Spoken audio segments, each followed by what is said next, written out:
Good afternoon, class. I am Malaki and I will going to discuss one of the Philippine literature during the Spanish period, which is the Katapusang Hibik ng Pilipinas, a poem that written by Andres Bonifacio. I hope that you already read the poem on our handouts. So, this is the content of our discussion for today. First is about the author, second is the summary, third is the literary analysis, then lastly the themes, lessons, and the universal truth. But first, let's talk about Andres Bonifacio. Here is a graphic organizer about the key facts and information about Andres Bonifacio. First, his life and education. He born in November 30, 1863, which is what we always celebrate as Bonifacio Day. He is the eldest son. He grew up in Tondo, Manila, and dropped out of school when his parents died that forced him to support his family. Then, when it comes to his work, he worked as a messenger and warehouse keeper that lead him to learn Tagalog, English, and Spanish language. And when it comes to his political activism, he was a member of Liga Filipina that organized by Jose Rizal, and he was also a self-educated man because even if he stopped schooling, he still used to read different books like Noli Me Tangere, El Filibusterismo, Buhay ng mga Pangulo ng Estados Unidos, and so on. So these books are also influenced in shaping and conduct of Bonifacio. Then when it comes to his connection to the Katipunan, he was a founder of Katipunan, which founded in 1892, and he has a strong friendship with Emilio Jacinto, who is known as the brain of Katipunan. And when it comes to his marriages, he married twice. First wife, Monica, who died, and the second wife is Gregoria de Jesus, where they had a son which died because of smallpox when it was infant. And lastly, his death. So he was captured and accused of treason against Aguinaldo's government and found guilty because even Bonifacio, he didn't defend herself because Bonifacio refused to fight against Philo Tagalogs. That's why he accepted to be executed at the mountains of Maragondon. So that's all for his life. Now let's proceed to the summary of the poem. The central idea of the poem is all about how Tagalogs live in a great abundance and prosperity that they experienced during the Spanish period. Refer Spain as the mother country. You may be thinking, why is it mother country? Okay, a little history. During the time, there's a lot of country that interested to conquer the Philippines. But when the Spaniards came and offered them a friendship to the Tagalogs, together with the promise of guiding them towards a better life and a higher stage of knowledge, then the Tagalogs were persuaded by these deceitful words. That's why Andres Bonifacio compared Spain to a mother that neglects her children because it was showed in 1 to 3 stanzas, which the Tagalogs already opened their senses that their mother country was just abandoned and not treating them as what it promised. Instead, according to Persona, they used the Filipinos for over 300 years of conquering the Philippines and experienced brutal treatment that showed in the 4 to 6 stanzas, which we will imagine the faces and bodies of the Filipinos and how merciless the Spaniards. And when it comes in cheating, it shows in 8 and 9 stanzas where they pay for alumbrado. I'm not sure what alumbrado means, but based on my research, it is a practitioners or followers of a religious mysticism that believed in spiritual mystery. And also, Filipino paid taxes for the Spanish friars. And the last remaining stanzas, it is about a warning to the Spain that the end of its cruelty to the Philippines is nearing. It looks like Andres Bonifacio is calling for a revolution just to stop the Spaniards and let the Filipinos, free from their hands. That's all for the summary. And now let's analyze the literary piece using or by determining the elements of the poem. First is the persona. The persona is a first-person point of view because Andres Bonifacio uses the words "are" and "we." Then second, the mood and atmosphere. In the poem, it shows sorrow, pain, and anger of the Tagalogs to Spaniards. And then lastly, when it comes to the meter or measurement, the poem has 14 stanzas with 12 syllables and 4 lines in each stanza. And now, let's proceed to the theme and subject matter of the poem. Katapusang Hibik ng Pilipinas incorporates numbers of themes. First is the way of life or life, which on the Filipinos or Tagalogs are forced to work and pay taxes for Spaniards. And then it also involved their experiences, like what written in the poem in 4 to 6 stanzas, where the Filipinos are being tortured, killed, poisoned, and abused. Even if Filipinos do what Spain wants, Filipinos still treat badly. So it's written in the 10 stanzas. And lastly, the merciless actions of Spain over Filipinos, because aside from killing the Filipinos, they also let Filipinos to strive to death, where Spain didn't even care if that Filipinos are going to die. That's why Katapusang Hibik ng Pilipinas is actually a very sad poem consisting of the climactic moment of the history of the Tagalog poetry during the 19th century. So now, let's take a look to the imagery in the poem. Imagery is a writing that uses vivid description that appeals to a reader's sense to create an image or idea in their head. So, we have here an original and English version of imagery that I saw in the poem of Katapusang Hibik ng Pilipinas. In the first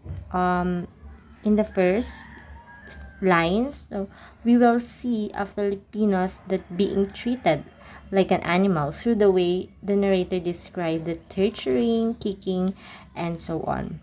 Then in number 2, here the narrator has a vivid description in throwing the Filipinos to the sea to be shot by the gun and poisoned. Then in number 3, the narrator showed the vivid description about how looks like the dead body of a Filipino, with the bones and the flesh are broken and smashed because of too much working for Spaniards. Then in number 4, we have here a vivid description of a very beautiful environment like written in the poem. The land, the house, farms, and fields that proves that our country before is very rich in human resources. Then in number 5, we have here the vivid description of explosion of guns and cannons. Then lastly, number 6, it shows the vivid description of a war where there's a blood that actually flow in their bullets. So that's all for our imagery. Now let's proceed to the literary devices that used in the poem that help the readers to create a more image of what is happening within the writing. First is the hyperbole. Hyperbole refers to any sorts of exaggerated description or statement. Like, for example, here in the poem is, sunod kaming lahat hanggang may hininga. In English, we follow all this until the last breath. Second, ang sigwang masalsal sa dugong aagos ng kanilang bala. In English, the terrible storm of blood that will flow from their bullets. And lastly, linsad na ang butot, lumuray ang laman. In English, our bones are broken, our flesh smashed. Then, the second literary device that I observed in the poem is the simile. Simile is an indirect comparison that relies on the words like or as. Two examples here in the poem is, sasang maliwanag ngayon ay sasabog ang baril at kanyo, katulad ay kulog. In English, in the world today will explode guns and cannons like lightning. Second, makinahing ibitit parang isang hayop. In English, they are tortured with electric wires hung like an animals. Next is the oxymoron. Oxymoron is a self-contradicting word or group of words, like here in the poem, lunas na gamot mo ay kasakit-sakit. Your preferred balm is exceedingly painful. Then lastly, anaphora. Anaphora is a repetition of words or phrases at the beginning of several clauses that have different ending, like here in the poem, the word paalam or farewell in the last stanza are repeated. That's all for our literary devices. Let's now proceed to the symbolism and its meaning in the poem. Mother is used to refer to Spain, particularly in its rule and position in the Philippines. Then second is the child. Child is used to refer to a Filipinos who neglects by his mother, which is the Spain. And lastly is the word paalam or farewell, is a warning to us Spaniards that the rise of revolutionary action of Filipinos are coming. So that's all for the symbolism. Let's now proceed to the society, family, and or cultural issues in the poem. So most of the people or Filipinos easily believe in deceitful words. So the issue is the Filipino itself because of easily believing the deceitful words and letting them to or letting the Spain lead our country. So it becomes easy for Spain to colonize the Philippines. The Philippine history and the poem itself proves that the Filipinos before easily trust the Spaniards, thinking that the Spaniards will lead the Filipinos to the path of knowledge, but actually, that's their trap or trick, trick to betray to corrupted and destroy the Philippines. They brought the Filipinos to false belief. Then we have here the expression of storms and stress, the greediness and power and own interest. That was the Spain. The cruelty and merciless action of Spain to Filipinos. They're torturing, killing the Filipinos. Then the lack of confidence of Filipinos. Then the themes is one of the themes is the anti-colonial and nationalistic, because as you can see in the poem, the persona describing those abusive treatment of Spain in order to stop the colonialism and to open the senses of the Tagalogs that they can come together and can be successful through their own means without the help of Spaniards. That's why the narrator shows the nationalistic characteristic by being the voice of Filipinos. And now, let's proceed to the lessons in the poem of Katapusang Hibik ng Pilipinas. Actually, this thing should not be discussed so much because it's obvious already that as a Filipino, as a Filipino citizen, it is our responsibility and duty to defend, to care and love our country because this land gives us a place to live, a place to expand our knowledge, and give us a great platform to represent ourselves. Because what might happen in our country can also affect our life and the future generations. That's why we have to defend our country, our homeland. Don't be blind to what is happening in our world. Be attentive and love our own country. And now let's proceed to the universal truth. Our first universal truth is from John F. Kennedy. Ask not what your country can do for you. Ask yourself what you can do for your country. Because I observe in our society today that most of us relaying the problems or our problems in the government or in our country without asking ourselves if we already have done for our country. Because even if we are a student, we can help our country to get success by simply studying hard. Because Through that, we are not wasting our country's effort and money for free tuition.